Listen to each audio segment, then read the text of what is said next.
Всем привет! Я продолжаю вас знакомить с продукцией лейбла Satanat Records и его производных, в данном случае Symbol of Domination в сотрудничестве с Mo Hate Production. Ну, надо сказать, что чем дальше я копаю в этом направлении, тем больше понимаю, насколько разнообразны релизы этого лейбла. Вот и в данном случае вот берешь диск и не понимаешь, что тебя может ожидать.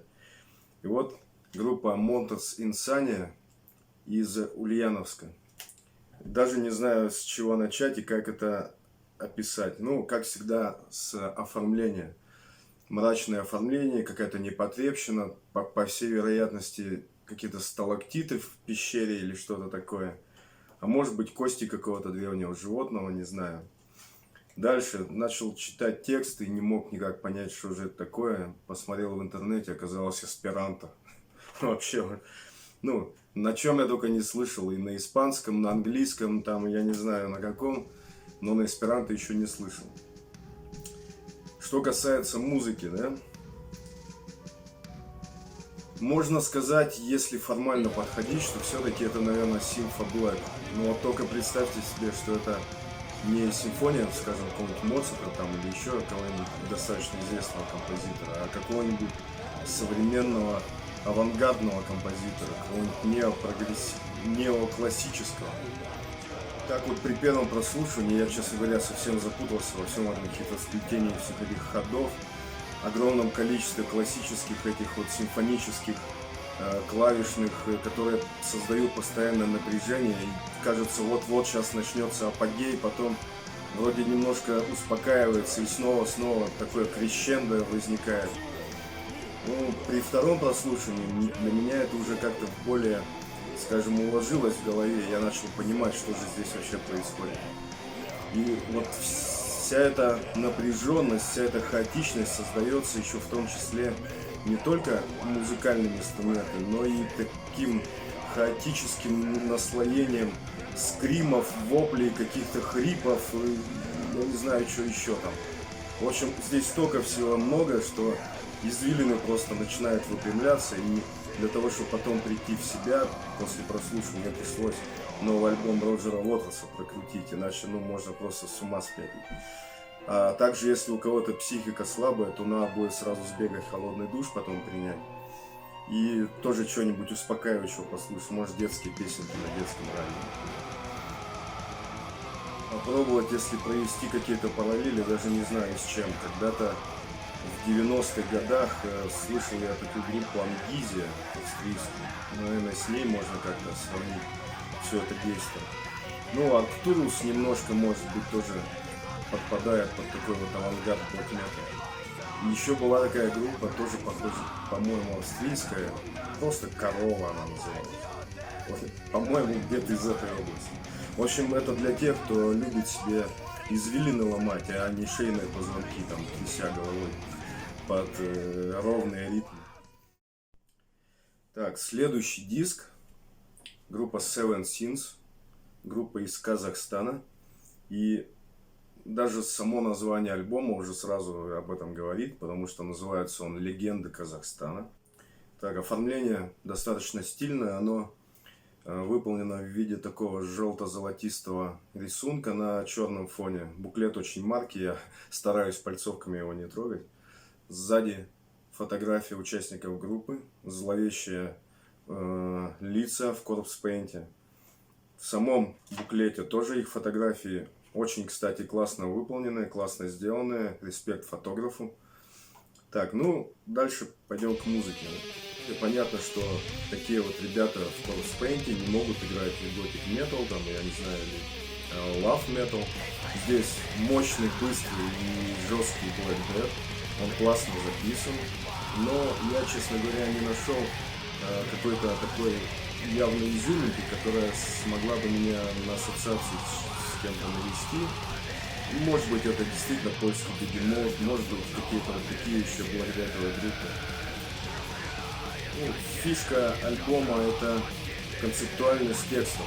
Здесь они основаны на каком-то казахском фольклоре, казахских сказках, легендах. Ну, это из названия альбома понятно. Тексты разборчиво достаточно спеты, и местами мне это напоминало немножко Король и Шут с их страшилками, хотя здесь нету вот этой вот юмористической жилки, которая Королю и Шуту была присуща. Очень любителям Black Death, Black Metal с русскоязычными текстами очень рекомендуется. Так, следующей позицией в сегодняшнем видео будет сразу два альбома группы Астариум из Новосибирска. Точнее, это не группа, это One Man Band, как говорится. Очень плодовитый, там, наверное, 4 десятка строк в их дискографии на Metal Archive. Ну, когда я вижу такую плодовитость, я всегда как-то немножко начинаю пугаться, потому что за один год 2-3 альбома нафигачить это тоже надо умудриться, чтобы все было разнообразно, интересно и красиво. Ну, посмотрим, что же мы здесь имеем. Начнем с альбома 2020 года, я его первый послушал. Это Гипербореум. Вот здесь вот сам создатель музыки. Оформление все основано на структуре и фактуре сосновой коры. Ну, понятно, это ж Новосибирск. Не пальму же здесь изображать. Сосна здесь растет. Также картинки, грибочки, ягодки. Вот здесь тоже солодашечки, сыроежечки. Все как в книжечке про грибы. Так, ладно, шутки в сторону. Посвящен этот альбом северной природе. Так прямо в середине буклета и написано. Альбом навеян дикой природой нашей северной отчизны. В музыкальном плане здесь целых 16 композиций, из которых, правда, достаточно большая часть это такие дарк-вейвовые интерлюдии. Вообще все полотно построено в основном на таких синтезаторной мощной подкладке, то есть это такой полусинтетический блэк с явно компьютерными барабанами. Также здесь куча сэмплов и такой сырой звук жужжащей гитары, и такие потусторонние скримы, вопли и какой-то хриплый вокал такой на грани горлового пения. Сразу перейдем ко второму альбому. Это альбом 2017 года. В отличие от предыдущего альбома, в котором 16 треков, здесь всего 4. Причем 2 из них длиннющие, по 16 минут, по 12 минут. Музыкально это примерно то же самое. Тоже такой полусинтетический симфо-блэк метал. Я все пытался как-то вот притянуть за уши какое-то сходство с Summoning австрийской группой. Но так понял, что все-таки нет. Оно вроде что-то есть, но в музыкальном плане, в плане музыкальных идей совершенно различная тема. Местами, к сожалению, были такие эпизоды, когда вот этот синтезаторный пронзительный звук как бы просверливал мне мозг. Вот, так что я даже уже хотел сделать потише, но ничего, вытерпел, выдержал.